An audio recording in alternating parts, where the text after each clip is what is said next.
지난주에 저는 이렇게 기도하자라는 제목으로 하나님의 말씀을 전하면서 여호와 하나님께서 아브라함에게 나타나 처음 하신 말씀인 창세기 12장 1절 그리고 2절 말씀에 대해 언급했습니다.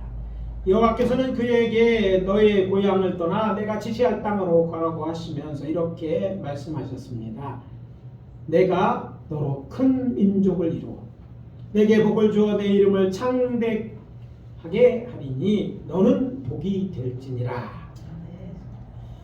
이 약속은 여호와 하나님께서 아브라함을 향한 이제 복 있는 사람으로의 초점장이었습니다. 그렇다면 복 있는 사람은 어떤 사람일까요? 문제는 복 있는 사람이라고 생각하는 기준이 사람마다 문화마다 시대마다 다르다는 것입니다. 미인의 기준이 다르신 말입니다. 그렇다면 여호와 하나님께서 생각하시는 복 있는 사람은 어떤 사람인가? 그 질문에 대한 답을 성경에서 찾아보기 위해 저는 오늘 아침 창세기 12장 1절에서 3절과 또 시편 1편 1절에서 3절을 중심으로 복 있는 사람은 이라는 제목으로 하나님의 말씀을 전함으로 은혜를 나누도록 하겠습니다.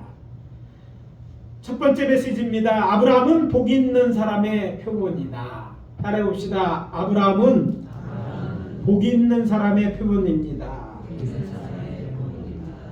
아브라함은 성경이 말하는 복 있는 사람의 텍스트 표본, 곧 표본이 되는 사람이죠.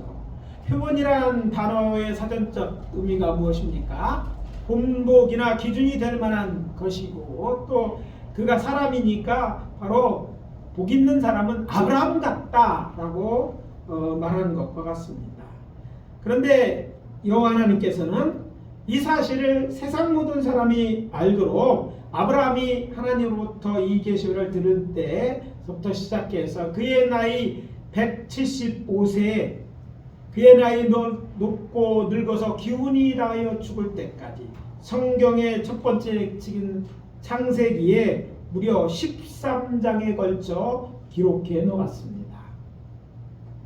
이것이 얼마나 놀라운 일인가 하면 여호와 하나님께서 우주 만물을 창조하신 기록은 창세기 1장 곧 한 장에 나오는데 아브라함의 삶은 13장에 걸쳐 원래 그 성경은 두루마기나 장절이 있지는 않았어요. 그러나 그만큼 길게 아브라함의 삶에 대해서 이야기하셨다는 거예요. 어떻게 보면 천지창조가 더 중요하고 이런 것 같은데 오히려 보면 창세기의 가장 핵심적으로 다룬 인물이 바로 이 아브라함인 거예요. 저는 창세기 12장 1절과 2절에서 여호와께서 아브라함에게 너는 복이 될지라고 말씀하셨다는 것을 토대로 복 있는 사람은 여호와의 택함을 받은 사람이라고 확신합니다. 그냥 복 있는 사람은 하나님의 택함을 통해서 이제 결정된다는 것이죠. 그런데 흥미로운 사실은 여호와께서 왜 아브라함을 택하셨는지 그 이유에 대해 성경은 함구하고 있습니다. 왜 택했는지를 말하고 있지 않다는 것이죠. 그런데 그 이유는 그러니까 우리가 알 수는 없지만 분명하게 알 수 있는 것이 있어요. 그게 뭐냐면 여호와 하나님께서 복 있는 사람이 되게 하려 그를 선택했다는 사실이죠. 그리고 이어지는 3절에 보면 여호와께서 땅의 모든 족속이 너로 말미암아 복을 얻을 것이라고 하신 말씀을 근거로 여호와께서는 그를 통해 세상 모든 사람을 복 있는 사람으로 초청하셨다고 저는 믿습니다. 이게 따로 떨어져 있는 게 아니에요. 아브라함을 이야기하지만 아브라함을 통해서 하나님은 세상 모든 사람, 오늘 우리들까지 다 아브라함과 같이 복 있는 사람으로 이제 초청하셨다는 것이죠. 아브라함은 살아가는 동안 다른 사람들에게 복이 되었습니다. 이어지는 창세기 14장까지의 그의 삶은 그래서 그가 주변은 사람들뿐만 아니라 애굽 왕 바로에게 그리고 그의 조카 룻과 소돔 사람에게 복이 됩니다.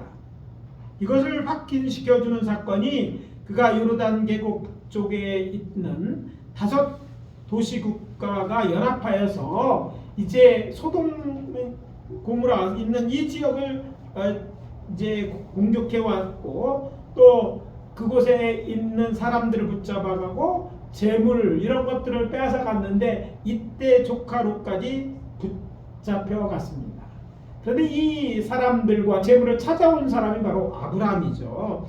아브라함은 이제 그가 기르는 사람이라고 돼 있죠. 지난주에 제가 380명이라고 했는데 318명이죠. 18명의 사람들을 데리고 나가서 그들을 찾아왔을 때 그 소식을 듣고 그를 찾아와 축복한 사람이 성경에 나옵니다. 하나님의 제사장이요 살렘 즉 평화의 왕, 평화라는 평화의 왕이라고 말할 수 있는 멜기세덱이 떡과 포도주를 가지고 나와서 그에게 한 말에 잘 드러나 있습니다. 천지의 주지이시여 지극히 높으신 하나님이여 아브라함에게 복을 주옵소서. 창세기 14장 19절입니다. 주변 사람들이 그가 한 복된 일을 보며 하나님께 그에게 복을 주라고 축복한 거예요. 복을 받은 게 분명해요. 복이 되었으니까. 그런데 또 축복한 것이죠. 아브라함은 저들이 보게 되고 저들이 바라는 것은 그가 앞으로도 하나님께 복을 받는 거예요. 왜 그랬을까? 그 복이 아브라함에게 있는 것이 아니라 다른 사람들에게 정말 피고하고 복된 일이었기 때문에 적어도 소돔 고모라 사람들에게 그랬어요. 그러니까 살렘은 지금 오늘날 예루살렘에 있던 것으로 성서학자들은 생각하는데 그 주변에 있는 사람들에게 모두 아브라함이 있는 게 복이었어요. 그래서 아브라함이 계속 잘 되는 것이 그들에게 복이었어요. 아브라함은 사실 다른 데서 들어온 사람이 아닙니까? 들어온 사람이에요. 근데 그가 그 땅에 들어왔는데 그것이 그들에게 해가 되는 것이 아니라 복이 되었기 때문에 하나님 앞에 기도한 거예요. 저를 더 복을 주라고 축복한 것입니다. 또 창세기 15장에 가면 아브라함은 여호와를 자신의 하나님으로 믿음으로 의롭다함을 얻습니다. 그리고 먼 날 그의 자손으로 나신 예수 그리스도 즉 구세주를 통해서 세상 모든 사람이 복을 얻게 됩니다. 아브라함이 여호와를 믿은 여호와께서 이를 그의 의로 여기시고 창세기 15장 6절입니다. 이어지는 17장 5절 6절은 이렇습니다. 이제후로는 내 이름을 아브라함이라 하지 아니하고 아브라함이라고 하리니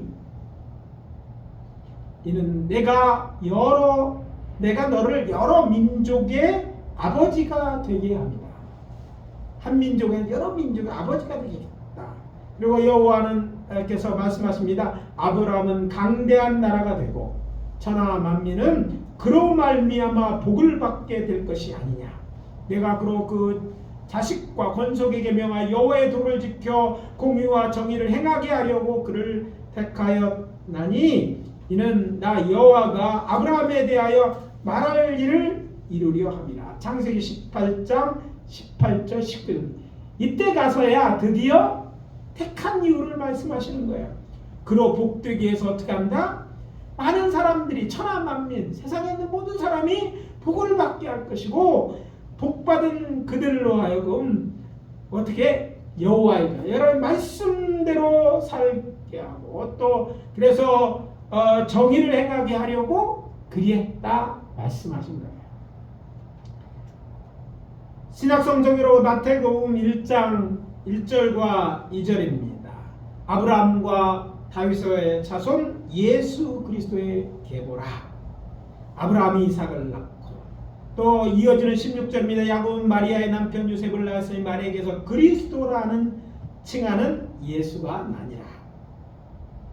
4장 17절입니다. 이때부터 여호와께서 비로소 전파하여 이르시되 회개하라 천국이 가까이 왔느니라. 자, 이렇게 복 있는 아브라함으로 시작해서 다윗 그리고 예수 그리스도로 이어져는 세상을 구하는 인류 구원의 역사가 이제 성서에 기록되어 있어요. 이게 성경의 맥입니다. 그리고 그 중심에 복 있는 사람이 아브라함이 있고 또 아브라함은 어떤 사람이에요? 믿음의 사람이에요. 믿음으로 얻는 복받은 사람이고 그 후손들, 그의 영적 후손들 곧 이들이 복 있는 사람들이 그들 후손을 통해서 일어날 것이라고 이렇게 예언되어 있는 거예요. 결국 금액은 예수 그리스도의 재림을 통해서 구체화되고 천년왕국으로 이어질 것이고 복 있는 사람은 결국 둘째라고 새 하늘과 새 땅이 건설되는 거룩한 새 예루살렘에서 영생 복락을 누리며 영원히 살게 될 것입니다. 이게 이제 잃어버린 낙원서부터 이제 새 낙원에 이르기까지 쭉 인류의 역사가 계속되어지는데 그 안에 바로 이 복 있는 아브라함을 통해서 이르는 아브라함이 복 있는 사람이 없는데 그가 믿음으로 의롭게 되는 복을 얻었고 또 그 믿음의 복이 계속해서 이어져서 예수를 통해서 우리 모든 사람들에게 구체적으로 나타나게 되고 또 결국에서는 이렇게 믿음을 복 있는 믿는 사람 하나님을 믿고 예수를 구세주로 믿고 구원받은 사람들에게 영원한 하나님의 살게 할 것이다. 이게 바로 성경 전체의 흐름이라는 것이죠. 전국 보름을 들으셨습니까? 그렇다면 아브라함이 여호와를 자기 하나님으로 믿어 복 있는 사람이 된 것처럼 하나님의 아들 예수 그리스도를 구원자로 믿어 복 있는 사람이 되십시오. 복 있는 사람은 택함이 된 게 아니라 택함을 받았다 할지라도 그 사실을 믿는 게 중요해. 그 하나님 믿는 것처럼. 그렇잖아요. 세상 모든 사람들을 사실 구원하시고 작정하셨어요. 어떻게 보면 세상 모든 사람들에게 복음을 전해 이건 하나님의 정말 택함입니다. 그럼 택함을 받았다고 다 복 있는 사람이 되는 게 아니라 복 있는 사람 택했음을 믿고 아브라함처럼 그 하나님을 믿고 복 있는 사람이 되는 게 중요하잖아요. 여러분들이 그래서 예수를 믿었다면 예수를 통해서 예수가 우리의 구세주인 것을 믿고 또 그를 통해 여호와 하나님의 구원의 길을 믿었다면 우리가 복 있는 사람이 된 거예요. 얼마나 복 있는 사람이 되었는가? 우리가 하나님의 자녀가 되었어요. 이게 얼마나 큰 복인지 알 수가 없어요. 죄인된 우리가 죄에서 용서를 받은 것 그것으로 끝나지 않았고 하나님의 백성 되는 것을 넘어서 하나님의 자녀가 된 것이에요. 그리고 더 이제 나아가 이제 복 있는 사람이 되어서 성령을 이며 복음을 전하는 자가 되고 또 주의 사랑 안에서 축복의 통로가 되 복이 되어 사람들로 하나님께 영광을 돌리게 되었다. 이것이 하나님의 계획이고 하나님의 뜻인 것을 우리가 알아야 될 줄 믿습니다. 여러분 스스로 여러분을 어떻게 생각하는지 모르겠어요. 작거나 부족한 사람을 생각할 수 있어요. 그러나 하나님 편에서 볼 때 여러분은요, 여러분 생각하는 것 훨씬 더 멋있는 사람, 정말 중요한 사람, 복된 사람인 줄 믿으시기 바랍니다. 그걸 믿는 게 중요해요. 우리는 언젠가 이제 다시 오시는 예수님의 신부가 되어서 그와 함께 천년 동안 왕노릇하게 될 것이고 장차 하늘에서 내려온 거룩한 성에 들어가 그의 백성이 되고 성삼위 하나님과 함께 영상 복락을 누리게 살 것입니다. 바로 우리 그런 사람이에요. 옆에 있는 사람에게 얘기해 주세요. 내가 이렇게 복 있는 사람이다. 이렇게 얘기해 주세요. 네. 그런 복 있는 사람이에요. 하나님의 자녀 되었고 영생을 누릴 사람 그런 사람이에요. 이 세상으로 끝나는 게 아니에요. 지금 있는 모습이 우리의 전부가 아니라는 거예요. 그래서 우리를 복 있는 사람 택하신 그 하나님의 택하심을 깨닫고 내가 복 있는 사람을 그런 것을 인정하고 또 그런 가운데 가슴도 좀 펴고 어깨를 펴고 영험하셔서 힘있게 살아가시기 바랍니다. 이 사실을 믿어주면 그 소리로 아멘. 두 번째 주시는 우리에게 주시는 메시지입니다. 의인의 길을 걷는 복 있는 사람은 이런 사람입니다. 따라해 봅시다. 의인의 길을 걷는 복 있는 사람은 이런 사람이다. 어떤 사람이라는 얘기인가? 그 질문에 대한 답이 오늘 아침 우리가 함께 봉독한 시편 1편에 나옵니다. 시편을 전해들어오는 그 이스라엘 유대인 사회에서 전해지는 시를 모아놓은 책인데 그냥 그것들을 수집해 놓은 단순한 책이 아닙니다. 이 시가 성경에 기록되었다는 것은 적어도 시편에 들어있는 이 시들은 얼마나 이게 중요한 것이고 정말 의미 있는 것이 우리 생각해볼 필요가 있어요. 사도 바울은 그의 믿음의 아들 디모데에게 써보낸 편지에서 이렇게 말하고 있습니다. 디모데후서 3장 16절 17절 모든 성경은 하나님의 감동으로 된 것으로 교훈과 책망과 바르게 함과 의로 교육하기 유익하니 이는 하나님의 사람으로 온전하게 되며 모든 선한 일을 행할 능력을 갖추게 하려 함이라. 자, 이 말씀을 통해서 시편에 들어가 있는 이 시들 하나하나는요, 누군가 지은 사람이 있겠지만 그냥 그런 보통 시가 아닌 거예요. 그게 성경에 있다는 것 자체는 이 시가 하나님의 감동으로 지어진 것으로 인정되었다는 것이고, 그 시는 그래서 사람들에게 유익한 것이에요. 못하기에 하나님의 사람으로 온전케 되게 유익한 것이 되었다는 거예요. 그게 시편인 거예요. 그 시를 모아놓은 것이 시편이에요. 그런데 특히 시편 1편은요, 그 중에 첫 번째 나오는 시이죠. 시편 1편은 지혜 문학에 속하는 구약 성경 시가성의 대표적인 시편 중에 랍비들이 전해내는 여호와 하나님과 관련된 수많은 시들이 있었을 거 아니에요. 그 중에 제일 중요하다고 생각하여 서두에 둔 것이라는 것을 여러분들은 기억할 필요가 있어요. 사람은 시편 다 시편이지 이렇게 생각하는데 그렇지 않다는 거예요. 이 시에는요, 인간이 선택하고 살아가야 하는 의의 길과 악의 길이 분명하게 대비되어 있고, 또 그것을 통해서 신앙생활의 방향성을 제시해 주기 때문에 이것이 중요하다고 생각해서 제일 앞에 놓았다는 것이죠. 그래서 시편 1편의 기자는 여호와의 말씀인 율법에 따라 살아가는 자가 의인이고 그가 복 있는 사람이라고 말하고 있는 거예요. 그러면서 1절 2절에서 복 있는 자가 걸어야 될 세 가지의 길을 제시하고, 또 3절과 6절에서 그들에게 주어진 두 가지 상급, 만사 형통고 모든 일이 다 형통하게 되는 것과, 또 그 길은 여호와께서 인정하신다고 말하고 있어요. 인정받는 삶이 된다는 거죠. 자, 여러분 만사 형통하기를 원하십니까? 또 하나님 앞에, 사람들이 아니라 하나님 앞에 인정받는 삶을 살기를 원합니까? 시편 1편에 답이 있어요. 그렇다면 오늘 본문의 시편 1편 1절 2절을 말하는 복 있는 사람의 살아가야 될 세 가지 길은 구체적으로 무엇입니까? 첫째는요, 하나 악인들의 꾀를 따르지 않는 것입니다. 따라해봅시다. 악인들의 꾀를 따르지 않는 것이다. 이것이 얼마나 중요한지는 모세의 오경의 첫머리에 등장하는 사건, 인류조상 아담과 하와가 타락한 기사를 보면 알 수 있어요.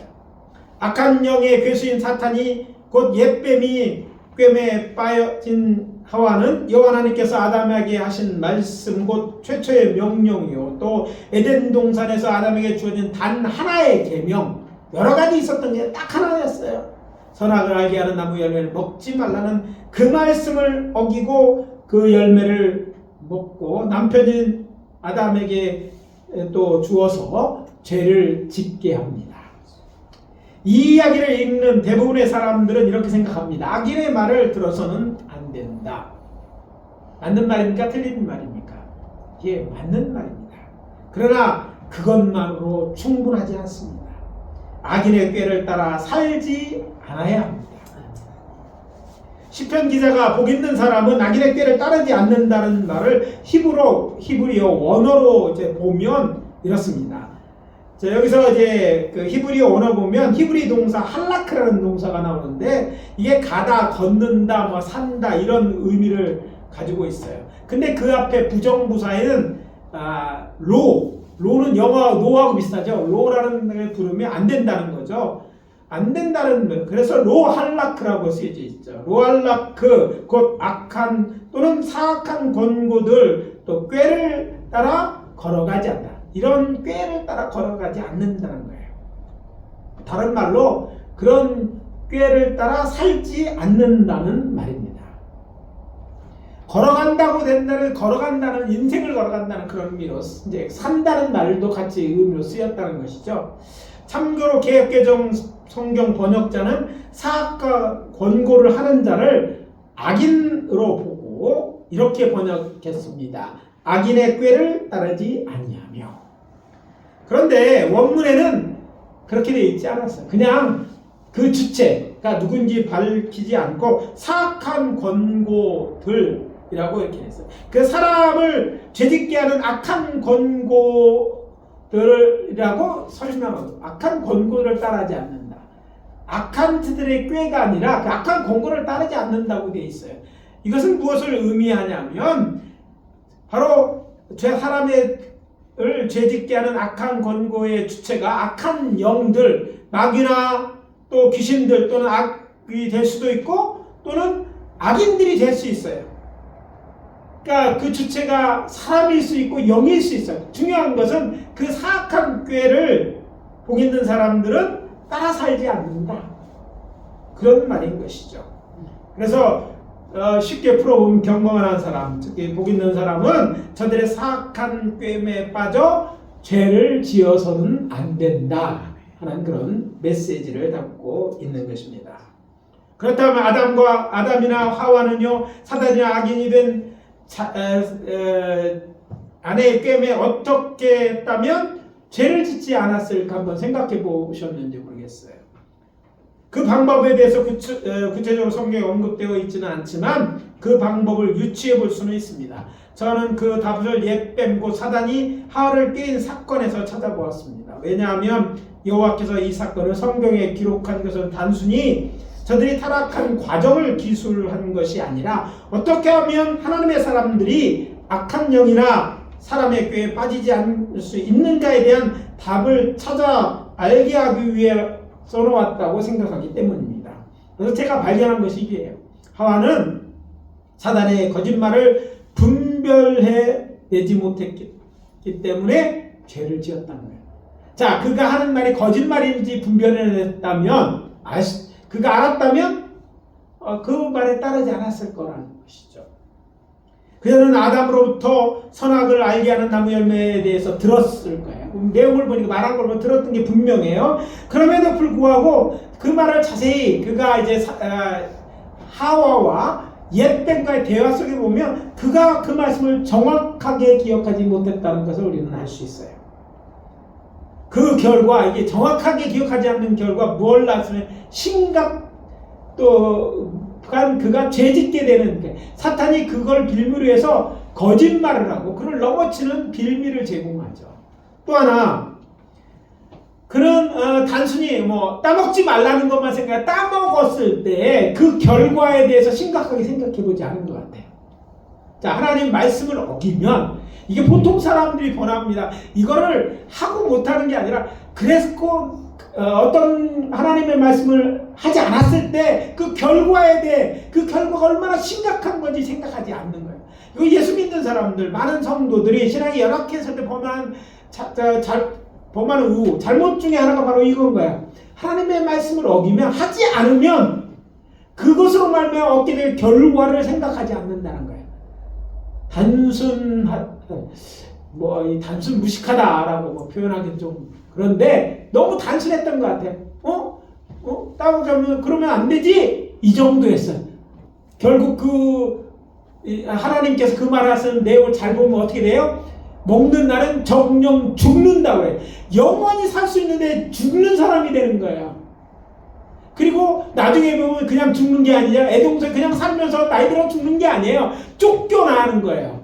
쫓겨나서 그대는 여태까지 모든 걸 그냥 거저로 얻고 평하는 게 아니라 일해야 되고 땀 흘려야 되고 눈물을 흘려야 되고 고생을 해야 되고, 그렇다가 길게 결국 죽는 과정에 병들어야 되고 노안이 되고 이런 과정을 다 계속 결국 죽는 거예요. 죽음으로 끝나는 게 아니라 영원한 죽음까지 있는 거예요. 더욱더 놀라운 것은요, 처음부터 설명하지 않으셨어요. 그러면 물어라도 봤을 거 아니에요. 물어도 없어. 궁금한 게 없는 거예요. 생각이 없는 거예요. 그 결과 심각한 결과를 초래하게 됩니다. 그랬기 때문에 창세기 2장 16, 17절에 여호와께서 그 열매를 먹지 말라. 먹는 말은 반드시란 얘기, 반드시 죽으리라 했는데 죽을까? 이제 그럴 수도 있지, 죽을 수도 있지, 이런 식의 얘기를 했던 거예요. 또한 하와는 에덴 동산을 먹을 수 있는 수많은 수많은 나무가 있고 그 열매들이 있었어요. 누가 그만 것도 아니에요. 마음껏 계절을 따라 각종 모든 나무가 열매였어요. 요즘 우리 사는 게 에덴 동산에 비슷하다는 게, 요즘 우리가 살아가서 먹고 있는 것을요 다양 먹습니다. 요즘은 세상 사람들 제사 지내는데 그런다고 바나나야. 바나나도 먹어보세요. 뭐 조상이 올린대요. 왜 옛날 사람들 바나나 먹어본 적도 없어요. 바나나 만든 게, 여러분 혹시 결혼식장이 뭐 뷔페 같은 데 가보셨어요? 과일이 뭐 별별 게 다 있잖아요. 별별 과일이 있어요. 에덴 동산에 수많은 과일이 있었어요. 그거 뭐 몇 개도 쳐볼 수 없는. 그런데 그런 많은 것들을 각자 생김새도 맛도 다르고 영양도 다르잖아요. 그런데 그가 가서 딱 사단 예병 맞닥뜨린 건 도대체 어디입니까? 선악을 알게 하는 나무 앞에 서 있었던 거예요. 그곳에 세상 말로 얼쩡거린 거 그곳에 있었다는 거예요. 그것처럼 서성이고 있었어요. 뭐 호기심 때문에 였는지 알 수 없어요. 가지 말라고 해. 딱 한 가지 뭐 어쩌려고 궁금한데 왜 먹지 말랬어요. 그래서 갔는지는 모르지만 그는 그 나무 앞에 가 있었고, 그때 사단은 그를 찾아와서 이제 저를 미혹했던 거예요. 그가 그 자리에 있었지 않았다면 전혀 다른 결과를 낳았을 거예요. 또 하나 정말 중요한 사실이 있습니다. 그는 사단의 말을 귀담아 들었다는 거예요. 정작 중요한 하나님의 말씀은 뭐 궁금해하거나 그 말씀은 귀담아 듣거나 또 그 말씀을 자꾸 안일적으로 외우거나 뭐 이렇게 한 게 아니에요. 사단의 말은요, 듣지 말아야 되는 사단의 말은 아주 잘 들어봐요.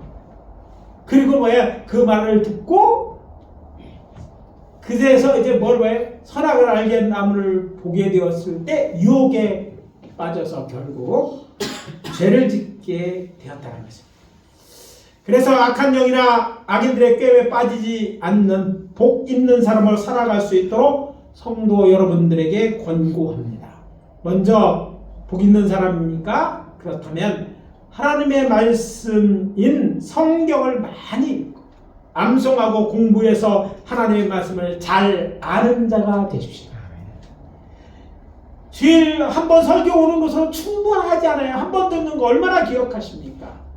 여러분 성경 신앙생활을 10년, 20년 아니 몇십 년을 내가 모태 신앙을 그러는데 그 성경의 신앙생활 핵심이 되는 하나님의 말씀을 얼마나 아는지 모르겠어요.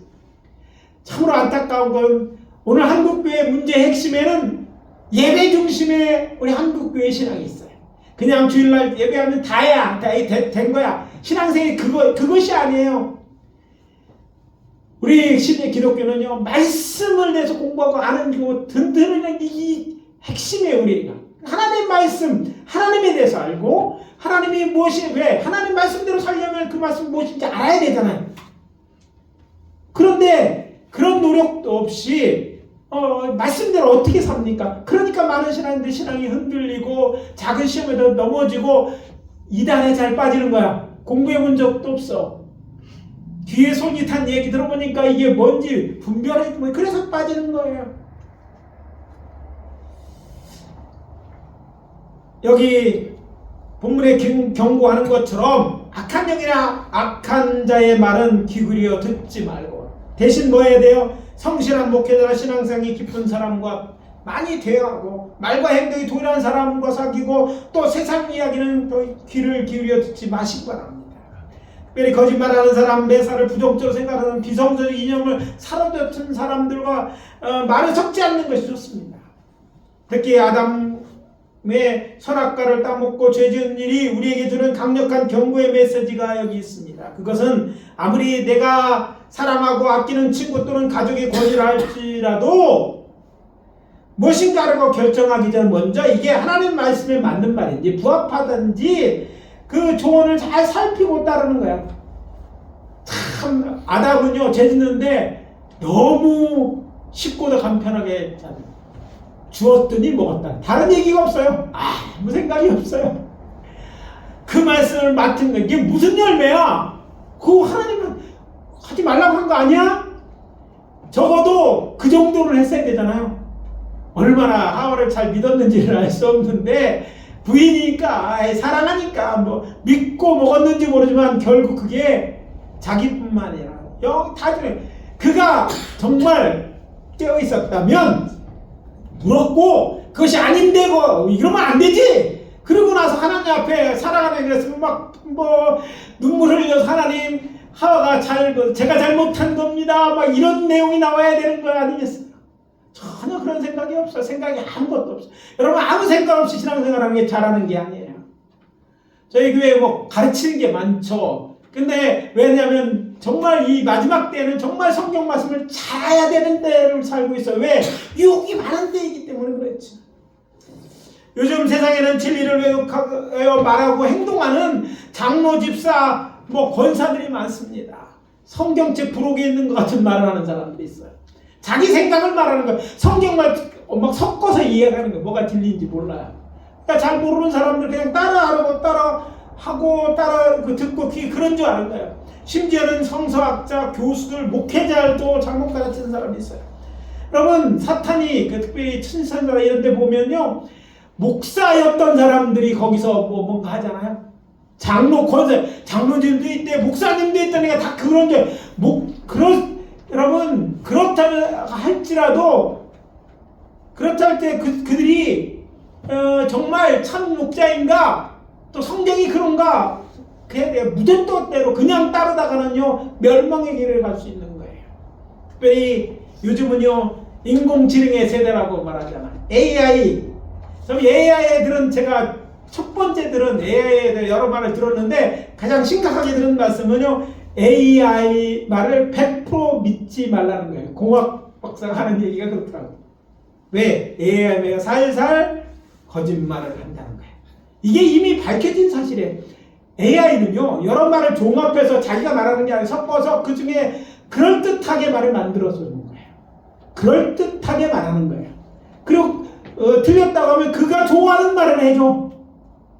그러면 AI가 내 마음대로 했다고 그게 진짜 AI는 뭐 많이 알으니까 많이 알았다고 진리를 얘기하는 게 아니라는 거예요. 이게 함정인 것이죠. 어떤 분이 제게 이런 말씀을 하셨습니다. AI 만든 설교를 들어보고 또 AI 하면 들은 사람들 얘기를 들어보니까 청중들이 듣고 큰 은혜를 받더라는 거예요. 어떤 사람은 감동돼서 은혜를 받대. 그러니까 설교 잘하는 거 아니냐?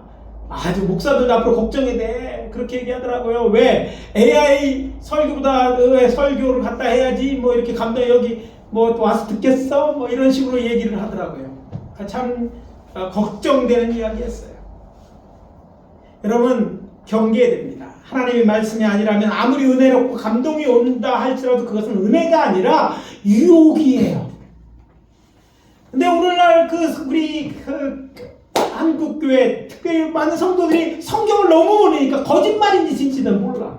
심지어는 목사들도 정말 어느 정도 때까지는 이걸 잘 몰라요. 이것저것 따다가 그냥 붙여. 이게 어떤 말씀, 이게 정말 그러한지 정말 깊이 묵상하고 찾아보고 그리고 이렇게 하고 말씀 전하고 그래야 되는데 쉽고 재미있다고 이런 얘기를 하는 거예요. 아니 재미있는 얘기 들으면 왜 여기 있어요? 재미있는 설교 우리 대전에도 유명한 거론대가 왜 여기 있습니까? 왜 어렵고 힘든데. 그러나 중요한 것은 재미있는 게 중요한 게 아니라는 거예요. 이게 정말 성경이 말하는 것을 우리가 전하고 있느냐 그것이 사실이냐 이게 중요한 거예요. 그래서 말씀드리다 말세는 그 어느 때보다 하나님의 말씀을 많이 아는 것도 좋지만 정확히 아는 게 더 중요합니다. 지금 우리가 살고 있는 이 시대에 미혹이 때입니다. 기억하십시오. 참과 거짓의 기준은 곧 캐논은 진리의 말씀은 성경이에요. 그래서 여러분의 듣는 말씀이 정말 그러한가 성경 말씀을 찾아보고 그렇다면 아멘하고 따라가시고 아니라면 또 혹시 모르겠다면 목사는 뒀다 뭐한테 쓰려고 목사 이게 우리 교회 또 목사도 많고 잘 알고 신하고 많잖아. 뒀다 뭐 하려고요? 근데 이렇게 물어보세요. 제가 돈을 받습니까? 물어본다고? 물어보시고 이게 진짜인가? 제가 가짜라면 왜 가짜인지 알고 고치고 안 하면 되는 거예요. 이제 이 마지막 때가 그래요. 그래서 마지막 때 수많은 사람이 있는, 특별히 열심히 있는 사람들이 무너져요. 왜? 열심히 있는데 말씀을 몰라. 무조건 따라가면 되는 줄 알았어. 근데 가보니까 이 길이 아니야. 그렇다고 그때 아닌가며 하고 돌이킬 수 있으면 다행인데 그렇지 않고 죄짓고 되고 하나님부터 멀어지면 결국 그게 멸망이고, 그 책임은 저런 사람도 있겠지만 바로 내 자신의, 내 삶이 그렇게 된다는 거예요. 사랑하는 성도 여러분, 그래서 권면합니다. 시험될 것 같은 장소에는 가지 마십시오. 또 대신 하나님을 예배하는 자리, 하나님의 말씀을 배우는 자리, 그런 은혜의 자리는 자주 찾아가십시오. 혹시 지금 내가 그런 자리에 있다고, 잘못된 자리에, 시험되는 자리에 있을 것 같으면 주저 말고 빨리 그 자리에서 벗어나세요. 생각해보고 말 거, 이게 아니라고 느껴졌을 때 그때가 바로 결단할 시기네요. 그런 자리는 벗어나고 은혜의 자리에 있으십시오. 그것에 없는 것을 안타까우세요. 어떻게든 들으려고 하셔야 돼요. 예? 그것에 대해 궁금하면 물으십시오. 공부하고 가르쳐달라고 하면 되는 거예요. 둘, 죄인의 길에 서지 마십시오. 따라해봅시다. 죄인들의 길에 서지 말자. 복 있는 사람은 죄인들에 서지 않는다는 말은요, 죄인의 길에 서지 않는다는 뜻이고, 다르게 표현하면 복 있는 사람은 더 나오고, 죄인 길에 무슨 말이에요? 죄인이 되지 않는다는 거예요. 죄 짓지 않는다는 거예요. 죄인이 안 되는 게 죄를 짓지 않아야 되지 않겠습니까? 또 여기서 한 가지 짚고 넘어야 할 것이 있습니다. 성경이 말하는 죄와 우리가 속해 있는 사회가 말하는 죄, 사람들이 얘기하는 죄, 이것들은 같기도 하고 틀리다는 것이죠. 그렇다면 시편 기자가 말하는 죄는 어떤 사람입니까? 죄가 있고 없고의 규정이 하나님의 율법입니다. 그러니까 하나님의 말씀에 비추어서 하지 말라는 것을 하거나 해야 되는데 안 하는 사람이 죄인인 거예요. 여러분, 죄인 줄 알면서 죄를 지으면 나중에 회개하면 된다는 생각을 혹시 하십니까? 그것은 하나님의 사랑을 배신하는 것이요, 하나님을 기망하는 일입니다. 죄는 짓지 마십시오. 죄 짓는 일은 당장 멈춰야 됩니다. 스탑해야 돼요. 멈출 용기가 나지 않는다면, 두려운 일이 있다면 우리를 도와주시는 성령 하나님께 도와달라고 간절히 기도합니다. 정말 하나님 말씀대로 살려 성령한테 구한다면 성령 하나님 우리를 도와주려고 오신 분 아닙니까? 도와주실 것입니다. 기도하세요. 하나님, 딴 거 뭐 건강 달라고 뭐 달라고 야 그것만 기다려야 정말 이런 거 정말 중요하잖아요. 하나님 뜻대로 살려고 하는 거 아니에요. 그러면 간절히 기도하세요. 하나님이 기뻐하는 기도거든요. 도와주실 거예요. 셋, 오만한 자들의 자리에 앉지 마십시오. 따라해봅시다. 오만한 자의 자리에 앉지 않는다. 복 있는 사람은 오만한 자들의 자리에 앉지 않는다는 말이 무슨 말입니까? 이사야서 28장 22절에 오만한 자가 되지 말라는 거예요. 오만한 자가 되지 말라는 거예요. 오만하다는 말 사전적 의미는 방자하고 잘난 체하고 건방지다는 말이에요. 방자하고 건방지게 행동하지 않는다는 그러니까 뜻이죠. 오만은 특히 교만한 자들이 취하는 행동 중에 하나입니다. 성경을 좀 안다고 뭔가 내가 의를 해야겠다고 교만하지 말라는 거예요. 오히려 예수님처럼 겸손하게 하나님 말씀 앞에서 겸손하고 또 하나님의 뜻에서 겸손하고 어느 자리에 있든지 스스로를 높이지 아니하고 정말 하나님의 이름을 높이고 그래서 겸손하게 사는 자, 그래 겸손한 자가 이 복 있는 사람은 겸손히 사는 자예요. 사랑하는 성도 여러분, 결코 오만하게 행동하지 마시기를 바랍니다. 예수님이 그 본을 보여주셨으니까 예수님처럼 우리의 믿음의 선전들처럼 뭐가 있다고 뭔가 다른 데 되었다고 교만하지 않고 오히려 섬김으로 정말 또 섬김뿐만 아니라 저들에게 정말 복이 되는 사람이 되어서 하나님의 영광을 드러내는 우리 모두 되어야 될 줄 믿습니다. 이제 오늘 말씀 마무리합니다. 아브라함이 하나님을 믿어 복 있는 사람의 표본이 된 것처럼 예수 그리스도를 구원자로 믿어 복 있는 사람이 되십시오. 복 있는 사람은 의인의 길을 걷는 사람으로 악인의 꾀를 따르지 않습니다. 죄인들에게 서지 않습니다. 그리고 오만한 자리에 앉지 않습니다. 복 있는 사람들에게 의롭게 이 세상을 살아감으로 정말 우리 모두 함께 주께서 재림하심으로 도래할 영원한 하나님의 나라에 들어가서 영생복락을 누리시는 그런 우리 모두 되어지시기를 예수 그리스도의 이름으로 축복합니다.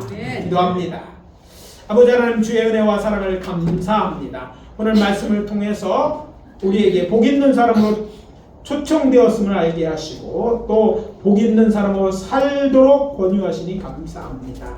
이제는 아버지 하나님, 우리가 복이 되어야 될 줄 믿습니다. 아브라함처럼 믿음을 갖고 하나님을 섬길 뿐 아니라 정말 오늘 우리의 삶의 현장에서 복 있는 사람으로 복된 전사로 아버지 하나님이여 주의 영광을 드러나게 도와주시고 하나님의 기뻐하신 일들을 행하는 저희들 되어줄 수 있도록 역사에 주시옵소서. 우리를 미혹하는 시대에 우리가 살고 있습니다. 미혹당하지 않도록 도와주시옵소서. 분별할 수 있는 눈을 주시고 성경 말씀이 깨달아질 수 있도록 깨닫는 은혜를 허락하여 주시옵소서. 성령 하나님, 우리를 도와주시옵소서. 예수 그리스도의 이름으로 축복하며 기도합니다. 아멘.